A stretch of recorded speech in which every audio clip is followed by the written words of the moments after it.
All right, the Padres did something where the way that it works, Jim, is this. They would give a person that's good at baseball money in exchange for their service of playing baseball for the team. Wait, So Wandy Peralta will be paid by the Padres for anywhere from 1 to 4 years to be a left-handed reliever in the Padres bullpen, which is really the only activity AJ Preller has had this offseason. He has bolstered his bullpen today, a 4-year, $16.5 million deal with 32-year-old left-handed reliever Wandy Peralta. It's just a series of 4 one-year deals. He could opt out after 2024. It doesn't address the glowing needs of rotation or left field or outfield, but it does address the bullpen. And they have really loaded up for whatever reason. Maybe they understand that the rotation is going to be somewhat shortened. They're not going to have necessarily the arms they need, and they recognize they're going to need to get 4 or 5 innings out of this bullpen a lot, or maybe a trade is coming, Jim, in the future. But Wandy Peralta, 32-year-old left-handed reliever, he's had some good years with the Yankees, 2021, 22, and 2023. Reportedly is heading to San Diego with money. and like gonna wear a Padres uniform and pitch for this team next year. That's how it would work. Yeah. Yeah. He'll be on the active 40-man roster. He'll be on the 40-man. So add one player to the 40-man roster. Perfect. They have now 36. Awesome. Is it a need for this team right now? No. Is it a nice pickup? Absolutely. Is it a guy that could help this team? 100%. Does it make your bullpen better? Yeah, it does. I think if you look at Peralta's numbers the last 3 years specifically, he's been a very solid reliever. And to put another lefty in that bullpen, that's just kind of, it's a no-brainer move. Like, if you have an opportunity to do it, you do it, and you're not breaking the bank. And it's about what, 4.5-ish? Yeah, just under that, 4.25. 4.25. Mm-hmm. 4.1, 4.25 for a guy that, potentially it could be a 1-year deal, or it could be a 2-year deal, or a 3-year deal, or a 4-year deal. We don't know yet. The commitment issues with Preller with giving people contracts are always a little shaky, because maybe he feel like he's got burned in the past, so he has to give everybody options, or maybe the team has to give a player option because they can't commit that much money long term. And if it turns into a 1-year deal and he pitches well for you this year, that's fine with me. You're not breaking the bank. You're not giving a bunch of money to a reliever that has had question marks or hasn't performed recently. And I just look at this move as a move that it's going to help your bullpen, because right now you have really one guy that's pitched in the big leagues that's a lefty out of your bullpen. That's Tom Cosgrove. And with Yuki Matsui, that also is a guy that you're like, well, we'll see how he goes. He's never pitched in the big leagues before, but if he has to face Shohei Ohtani a couple times, like, that might be a little interesting. Wandy Peralta's faced Shohei Ohtani before. He's had success against Shohei Ohtani, and he's had success in the big leagues for the last couple of years with the Yankees. So I think it's a good move. I like it. It's not the move I was expecting. And now the questions are, what's next? And are they going to go outside another reliever or another starter, or are they just going to load up relievers and have a bunch of bullpen guys? Well, they're definitely adding a starter in some capacity. Kevin wrote they're still involved in the starting pitching market. Kevin AC at the UT. By the way, if you're here, please subscribe. Year-on content, whether you're here live or on replay. Year-on content for Padres fans. So if you are here, please subscribe. Smash the like button for us. You can follow us on Twitter at John Schaefer, at Jim Russell SD. We appreciate your super chats. We'll get to all of your super chats. Great way to support our work and the channel. Click the $ below the chat box. If you want to become a member, get emojis and badges, you can click the join button down below. They're absolutely still looking for starting pitching, because you can't make up for not having starting pitching by getting, a ridiculous number of innings out of your bullpen. They've tried that before. It didn't work when the wheels fell off in the second half of 2021. This is what I will say. They have completely overhauled their bullpen, for better or for worse. The thing is entirely different than it was a year ago. You mentioned, obviously, Matsui, and now you have Suarez, you have Woo-Suk Go, you have Enyel De Los Santos. I mean, this thing is, you have the relievers, Randy Vasquez and Johnny Brito. The entire bullpen has turned over. The bullpen was a liability a year ago. Josh Hader was very good. They couldn't get it to him a lot with a lead. So whatever you think about the offseason and whatever you thought about the bullpen and losing Josh Hader, this I do know. They felt as if the bullpen was a significant area of need in terms of improvement because everything has changed in it. I mean, they're going to have 6, 7, 8 new relievers in their bullpen. They'll have 1 or 2 faces that are back and 6 or 7 new guys in 2024. That's just a fact based on what they've done. I actually really like their bullpen now. The ninth inning is still going to be a question mark for me just because of what Robert Suarez did last year, and he did not have a good season. So once we see what Robert Suarez is this year, and if he's going to be that 2022 guy, then I feel pretty good about this bullpen. Like if Robert Suarez is 2022 Robert Suarez, I think this is a pretty damn good bullpen, honestly. If he's not, then you got question marks and you have some issues. But that's the key to me with this bullpen is if Robert Suarez is 2022 Robert Suarez, then this bullpen is going to be, on paper, I think, really good. Yeah, I agree with you. I think listen, to your point, I mean, I think they realize that with this rotation, no matter what it looks like, I mean, if they're going to go with the cost-saving route with their 4th or 5th starter or with a young pitcher as a 4th or 5th starter, they're going to need to cover innings. I mean, yes, Joe Musgrove and Yu Darvish have been workhorses in their careers. We'll see if that continues in 2024. I wouldn't expect Michael King to be a guy that's giving you a lot of 7-inning outings. So basically from 3 through 5 in your rotation, you're going to have a lot of 5-inning outings where you're going to need to cover 4 innings.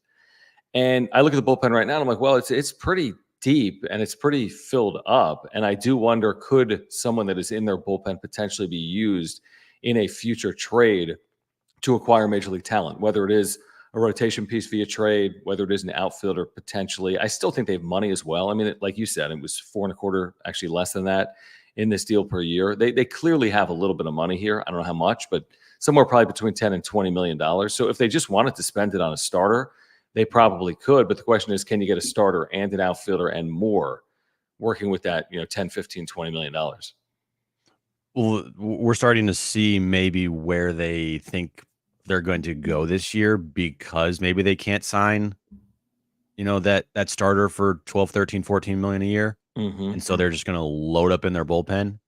And if you can get 4 or 5 from Matt Waldron, then you feel comfortable with that. Sure. If you can get 4 innings from Pedro Avila, you feel comfortable with that. You're not asking guys to go 6, 7, 8 innings like you would for Joe and Darvish. You're asking guys like Michael King to give you 5 or 6.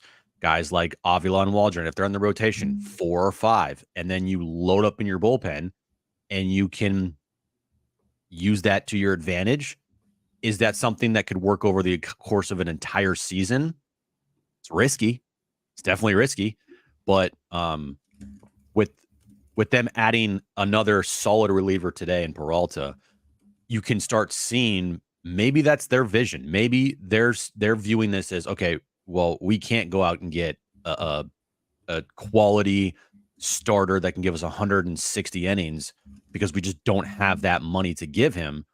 So what we're going to have to do is load up on our bullpen, hope that you can get, 4 to 5 innings, solid outings from Waldron and Avila this season, and lean on your bullpen this year. Yeah, that's definitely a possibility. It is a possibility they lean on it more than they did, for example, or tried to lean on it a year ago. I mean, I look at Peralta as a 32-year-old, and I don't think you're really going to load up his innings. A couple of reasons as to why. If he doesn't have a good year and you overuse him, he's just back, and he's tying you down with monies into 2025 and beyond. And also, he's like a 32-year-old that he's always been a reliever. So I don't, not to say, no one's saying he's going to start, but I just wonder, like, this isn't going to be some guy that all of a sudden, because he threw, 60 innings with the Yankees last year, well, maybe we can get 80 innings out of him. I just don't see it like that. This guy's going to fill a role. He's going to pitch in the 7th inning, or he's going to pitch in the 8th inning. He's going to hopefully be called upon to get lefties out. I know there's a 3-batter minimum, but he's been very good against left-handed hitting. Last year, lefties hit 138 off him and slugged 213 against him. So he's good against left-handed hitting. That's who he is. He's not going to get stretched out. He's not throwing multiple innings. He's going to face 3 or 4 batters. He's going to try to finish off innings potentially, maybe with 1 or 2 outs potentially in innings that have started. He's been very good with inherited runners, by the way, in recent years as well with the Yankees. So that's what you're buying here. And I'm with you. I think it's a good, solid addition. I think he benefits from the ballpark, and he was already good in a bad pitcher's yard with the Yankees the last 3 years. He's not getting younger, but I like the deal. And to your point, AJ Preller, these deals are odd. You're hoping he can opt out of this deal, is what I would say. You're hoping this guy's got 2 ERA. Lefties cannot hit him. He makes 55 to 65 appearances and gets the hell out of this deal and is owed $6 or $8 or $10 million next year. That's what would be ideal for the Padres in 2024. Well, at least it's not a Drew Pomeranz type of deal. Yeah, exactly. That's a good point. Yeah. But it could, right. What was Pomeranz paid or owed? 32 million? He was in the 30s. Yeah. And he 36. Yeah, like never pitched. I mean, it would turn out to be one of the worst deals AJ Preller's ever given out. It was terrible. But the problem is, yeah, I mean, right, you're never going to be in for more than 16.5. If the wheels fell off on this guy and he's ineffective, you owe him 16.5. Yeah. Where Pomeranz is in the 30s, you know. I saw that tweet from Ken this morning, and the first thing I saw was 16.5. Right. And I'm like, wait, they signed someone to a 1-year, $16.5 million deal? Because I didn't see the name. I just saw the number first. Like, it was one of those like, whoa, what? And then, of course, I read the tweet and I was like, up, down, okay. Well, I like it. Right. But it was funny when I first saw it. I was like, wait a second here. Did they just give out a 1-year, $16.5 million to They really like him, man. They like him. They figured they could give him the same amount haters making per year to pitch those 7th innings. But it's a good bullpen. It's a good bullpen if Robert Suarez, and that's the big question mark here. If Robert Suarez is who you believe he can be, and he reverts back to 2022 Robert Suarez, then I really like this bullpen. Mm-hmm. I really do. And they, looking back at it now over the last month, they probably needed to add another lefty, because Yuki Matsui, to put that much pressure on him right away to come in and be in big time spots versus a Shohei, right? A Max Muncy. Like, that's tough. And you need someone with experience who has faced those guys before. And Wandy Peralta, I think, is the perfect guy for that. And then hopefully over time, Matsui grows into that role and gets more comfortable, pitching in the big leagues. And then you have 3 legit lefties in the back of your bullpen with Matsui and Peralta and Tom Cosgrove to deploy whenever you want. And that's a weapon. You got to have 3, to your point. I mean, even if you had 2 great ones, the problem is you can't pitch them every day and you can't cover multiple at bats. I mean, even if you are facing Shohei Ohtani in the 7th inning, well, what happens when it comes to the plate in the 9th? If you face him in the 6th, then he's coming back to the plate in the 8th. Like, these guys aren't covering multiple innings. I mean, to your point, you need to have a balanced bullpen. I do think they have it to some extent right now. Suarez is huge. I mean, vastly critical, because the Padres last year had a lot of blown saves before the 9th inning. The biggest key to the bullpen is Suarez. By far. Yeah, hopefully they gotta win at an absurd rate with leads after 8 innings, which is something they did under Josh Hader for the last year and a half, and they cannot go backwards there. And now Suarez isn't going to be Hader necessarily in 2024. I think his upside, his potential, is to be an elite closer. And it'll be by committee to some extent. You're not going to see Suarez pitch 70 times next season, so there'll be a little bit of a committee role in there. When you kind of look ahead now, what does this mean? I mean, it's checking a box in terms of what your 26-man roster and 40-man roster are going to look like. I mean, I feel pretty good about where they are in their bullpen. They still have 2 players that are outfielders on their 40-man roster. They still have question marks, obviously, in the rotation, and they have other question marks. Who will DH for this team? How long is Manny Machado going to be unavailable to be in the field? We don't have any answer on that.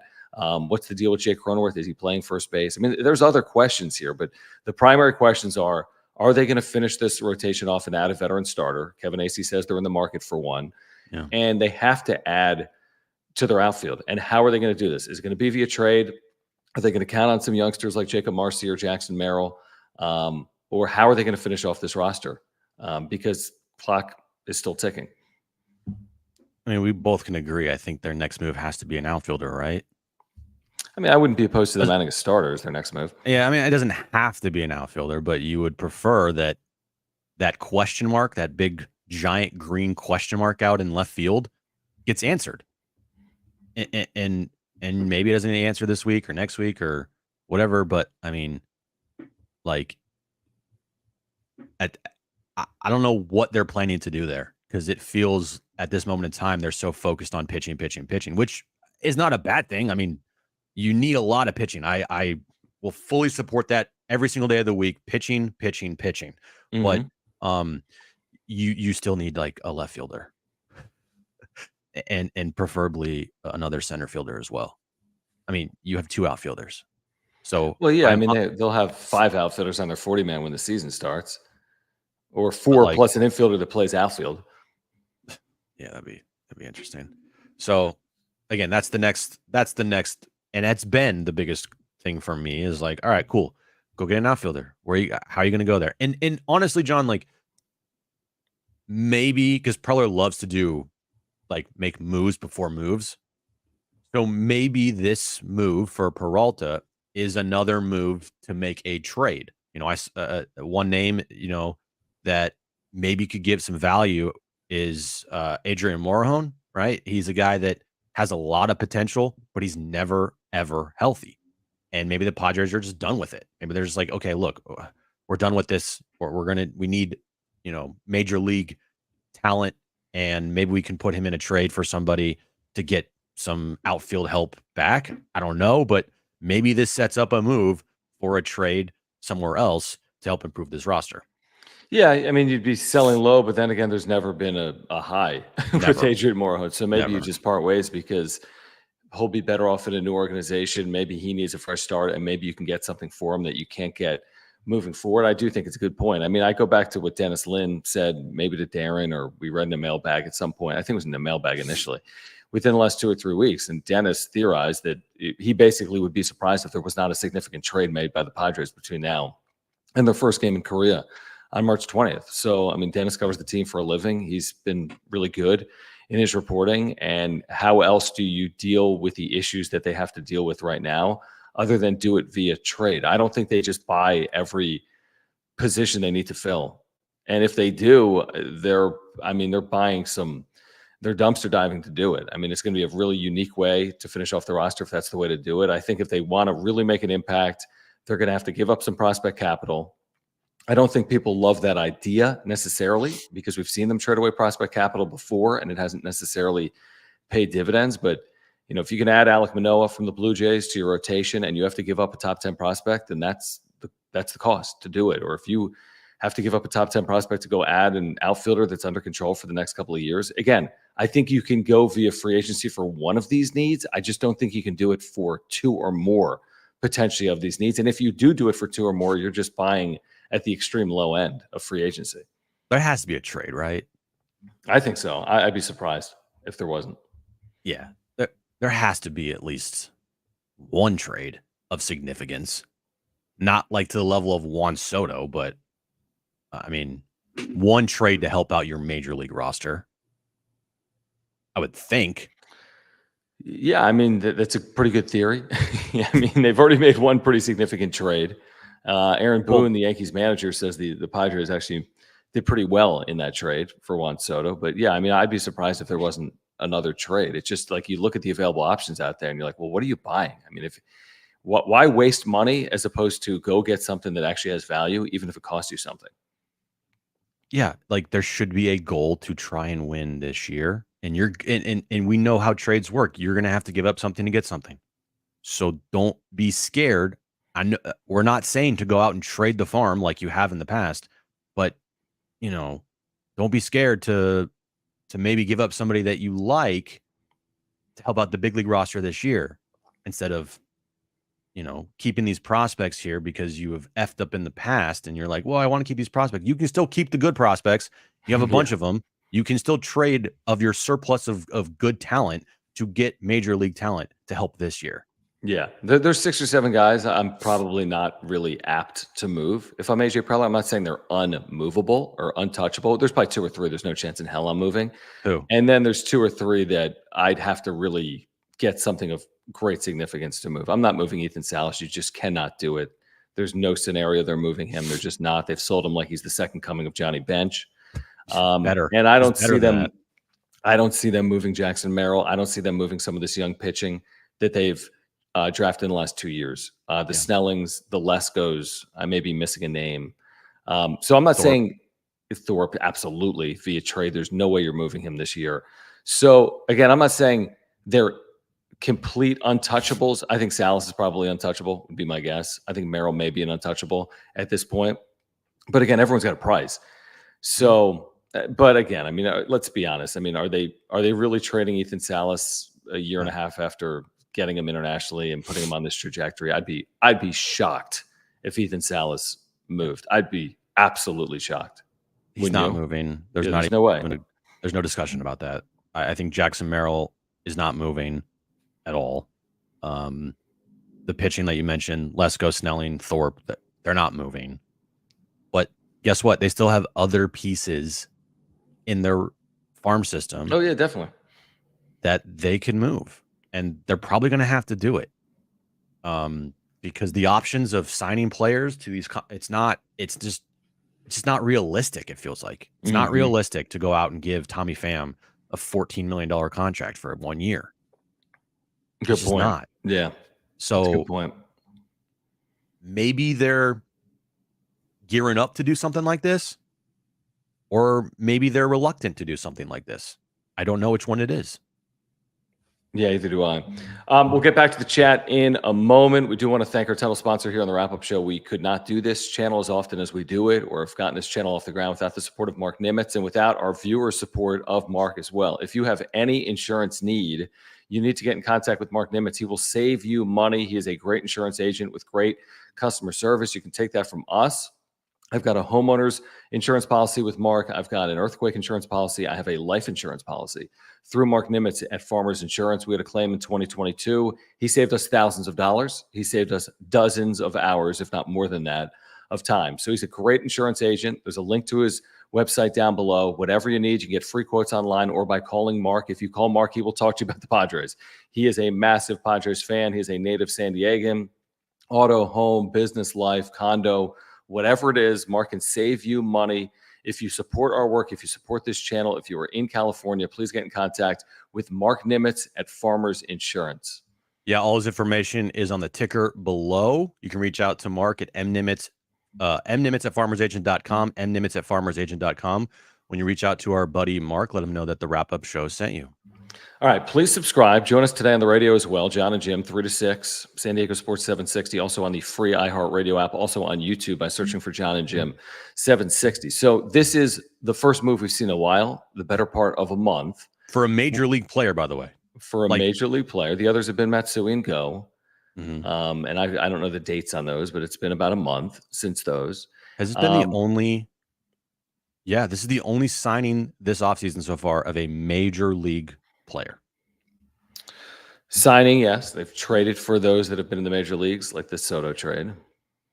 3 players appeared in the major leagues last year for the Yankees. But yeah, I think that's right. That's unconventional, man. It tells you that they're in a really unique spot, a spot that they weren't in under Peter Seidler, that they're now currently in. Which, again, we had, who was it that we had on the radio? Jesse Rogers from ESPN this week. And he was like, listen, the Soto trade tells you all you need to know about where the Padres are financially. I mean, you can spin it any way you want, and they might do fine in the trade. They could do great in the trade, but you're only trading Juan Soto because you have to cut payroll. Like, that's a mandate, clearly. And they've done it. They've cut payroll, and they're not adding. I mean, look, the additions they've made, $2 million here, $4 million there. So this is who they're going to be. I mean, they've gotten as creative as they've gotten in years. We know Preller can spend. How creative can he get? And we're figuring that out right now, entering February. Well, yeah, it's going to be one of his hardest tasks is to get as creative as possible with such few resources to do it. Like, when I talk about resources, I mean money, and the potential of giving up maybe a top prospect to improve the major league club, because we know Preller. He sets the bar and he sets the line. He does not cross at all. Like, the thing with the Soto trade, he was going to get Michael King at all costs. He's like, we're getting Michael King. Like, I'm sorry that I'm not trading you Juan Soto if we're not getting Michael King. And we heard all the reports about the Yankees being reluctant to trade Michael King. We've seen, Aaron Boone today talk about how it was difficult to trade Michael King, and the Padres got a really good pitcher. And so he sets a line, and he does not cross it at all. And that might be a little bit of a problem when he's trying to trade for major league talent because he has such high views on his own prospects that, other teams might not view the same way Preller does. Sure. And that's the case with not just Preller, but other GMs and other prospects around the sport. We do have resident Jim Troll Beach City TV here who asked actually a legitimate question, which is are we a top 10 payroll? And they're not. I mean, the Padres right now, if you go to Spot Track, are 14th in payroll for 2024. They're league average right now. Now their roster's not complete, but nor is the rosters of other teams around Major League Baseball. So they'll probably be somewhere between, I don't know, 12th and 15th is my guess, somewhere in that range, which is fine. You can win a World Series out of that spot, but you're going from 3rd to 12th to 15th, and you've got huge, massive contracts. It's not like they've spread this thing out to be 12th. They have put all the eggs in like 5 players. And that's where you now see, hey, let's go to Korea. Let's go to Japan. Let's see what we can do via trade. I mean, again, it's because they've tied up so much money in so few players. It doesn't matter what their payroll is going to be, 3rd, 13th, 23rd. It's how they've allocated the payroll, I think, is the biggest issue for the Padres heading into 2024. Good question. Thoughts on Jay Groom joining the rotation? He did not have the best year last year. He'll have a chance. A lot of these guys are going to have a chance in spring training. I'm sure guys will be competing for the 5th spot. Absolutely. Yeah, there's Luis Patino, a guy that's going to be competing for a roster spot potentially. So they're going to have multiple players in spring training that and heard of that will be competing for a roster spot. I don't know if I would say Jay Groom is like a slam dunk to make this roster. It's not even close. He'll be in spring training and he'll get opportunities. But I would say right now at this point in time, I would have to put Waldron and Avila ahead of him. Yeah, my guess and pure speculation is it's not going to be you're not going to have guys competing for 2 spots in your rotation. You'll have guys competing for 1, assuming health.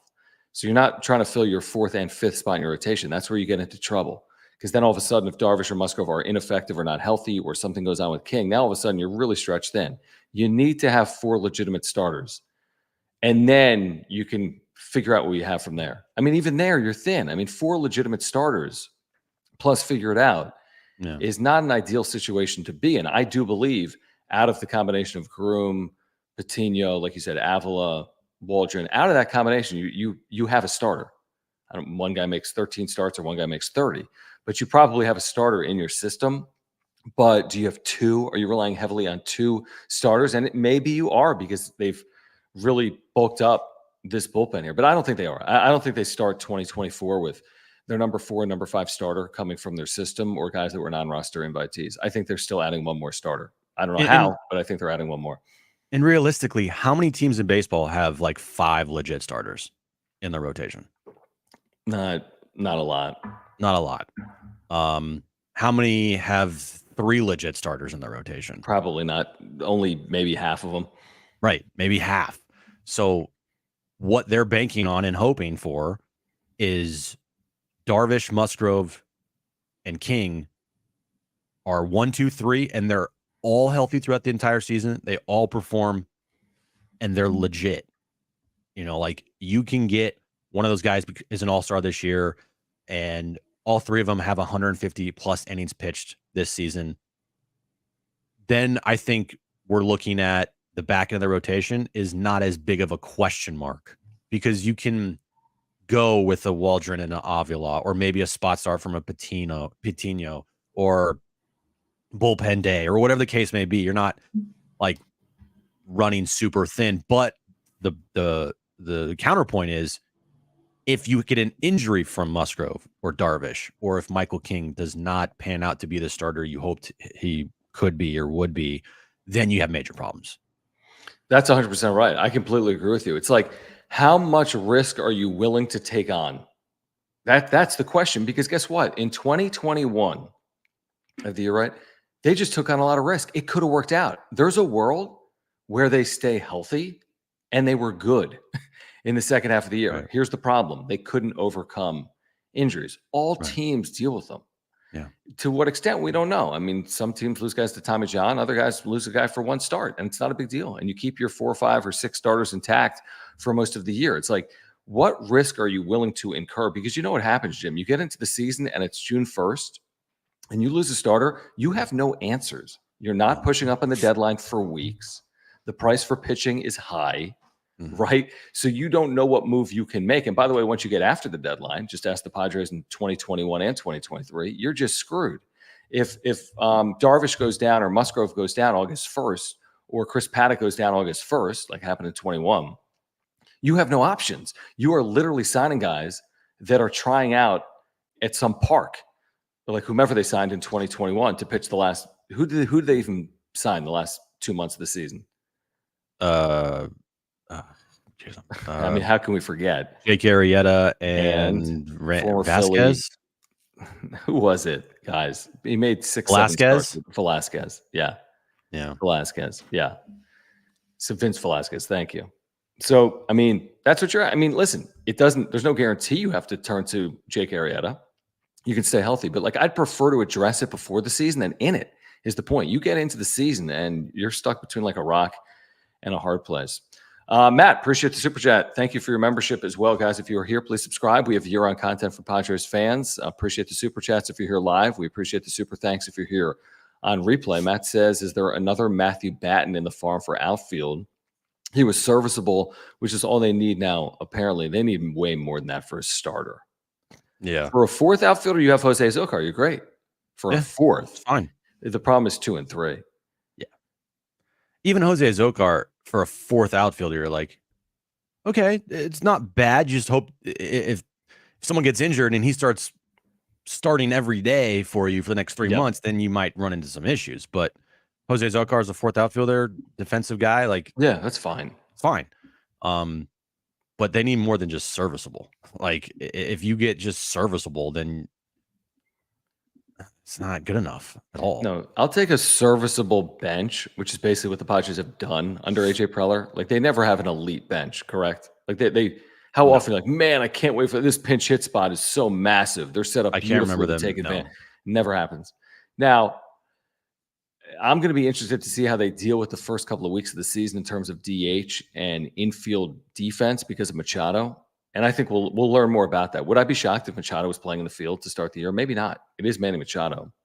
It's like impossible to keep him out of a lineup or out of the field. So maybe Machado's available March 20th or March 28th. And Machado's going to be a legitimate DH option to start the year if he's not playing in the field. I promise you that. But again, serviceable bench, okay. I don't think it's ideal, but serviceable starters in the National League West is not a scenario you want to start the year with. You got to be better than that, I think. Yeah, the guys that they have in their system, I just don't know if they're ready. Like, there's not one outfield prospect that you're like, he's ready to go. They just don't have that. They don't. Could some guy come out and perform well in spring training and make the opening day roster? Absolutely. But we've seen that a lot. We've seen a lot of times throughout the big leagues, throughout the years, where guys have big spring trainings. They make the major league roster and everyone's excited, and that player doesn't pan out to be anything. True. It's so true. I mean, 162 is a different beast, man. It's different than spring training. I mean, spring training, everyone's energized, ready to go, especially if you're a young player. You're trying to make a team. Trying to make a team. I mean, you're going balls to the wall, and then you get to the major league season, and it's a marathon, not a sprint. And you're like, oh. So right. And it's like a Wednesday day game in Cincinnati, and you got to be like up for it. And like ready to go, you know. And when you go when you go 2 for your first, in a slump for like 2 for 35. Yeah. Like, or you don't get in a bat for 4 days because you're the 26th man on the roster after playing every day in spring training. Right. Everything changes. Everything. So with that said, they're going to need to get a major league bat, a major league outfielder in here. I just don't, at this point in time, really looking at any outfield prospects and think like, oh yeah, that can be a starting outfielder for the Padres right now.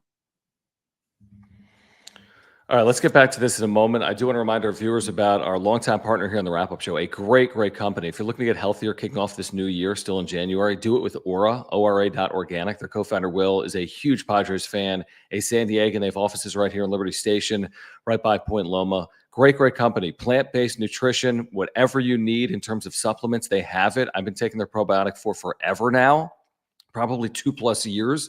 Every single day, it's an amazing product for heart health, mental health, digestion, and more. If you're not taking a probiotic, you should, and you should through Aura because it's plant-based and healthy. They also have pre-workout supplements, proteins for after workouts, omega-3 oils. If you're taking a fish oil, take the plant-based version, the omega-3 oil through Aura. They also have sleep pills, immunity pills, much, much more. You can click the link in the description down below or go to ora.organic. But again, there's a link in the description down below or go to ora.organic. Great company, great people, supporters of our channel. If you're looking to get healthier, you, yourself, your family, your friends, check them out, ora.organic. Somehow it's still January. It always happens. I know, January it goes on forever, man. The longest month of the year, it feels like. So technically you're still in your New Year's resolution stage.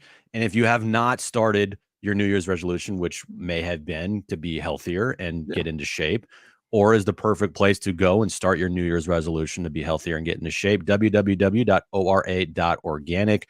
Pick up some supplements there. They have everything you need for post-workouts, pre-workouts, probiotics, just general vitamins to help you stay healthy throughout your everyday life. Go there right now, www.ora.organic. Pick up some stuff, and you'll thank us later.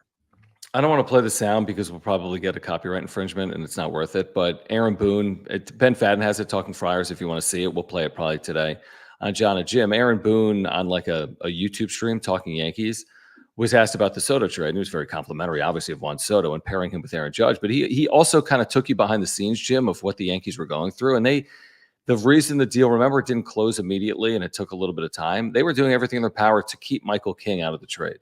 At the end of the day, like we said repeatedly, if the Yankees want Juan Soto, they will ultimately give up Michael King, which is what they do. But you hear Aaron Boone, he's like, now listen, I mean, Michael King is a real loss. And the pieces they got back in that trade, the prospects and the relievers, are significant pieces. But they got Juan Soto. So Aaron Boone, and maybe what else are you going to say? But it sounded to me, he sounded to be authentic when he took you behind the curtain a little bit. And it sounded like the Yankees did everything they could to keep Michael King out of the deal, but to the Padres' credit, they got him in the deal. He's like, yeah, Michael King's a bum. We got Juan Soto. Right. I mean, he wasn't going to say that. Guy sucks. Right.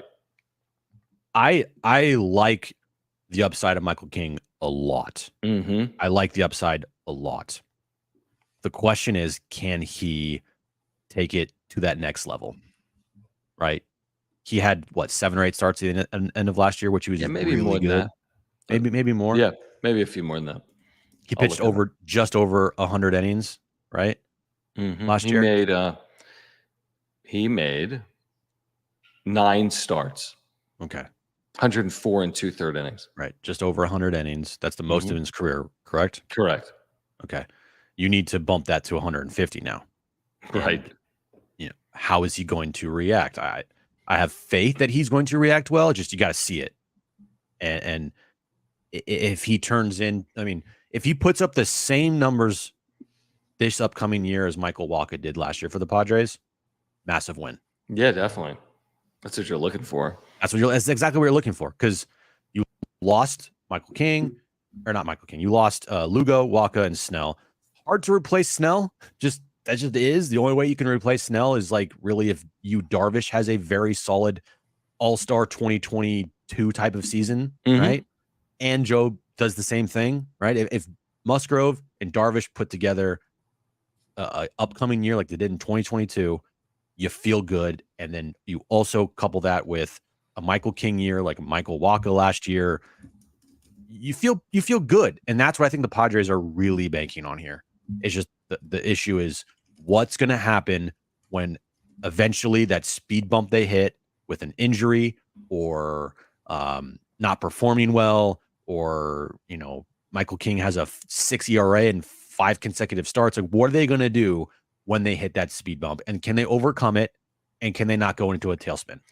Right, because obviously we know the answer in 2023. It was one thing after the next, and it was always a tailspin. It was always a one-run game that they couldn't win, or there was always something a year ago. Melvin trying to motivate his team, and it didn't happen. And interesting quotes coming from the clubhouse, really immediately. I mean, we heard it from like the Joe Musgroves and Nelson Cruz's. Remember him? Yeah, like a month into the season. So it was never Agendas, really. Yeah, it wasn't right, and that doesn't mean it won't get right here this year, or they'll be egos. better.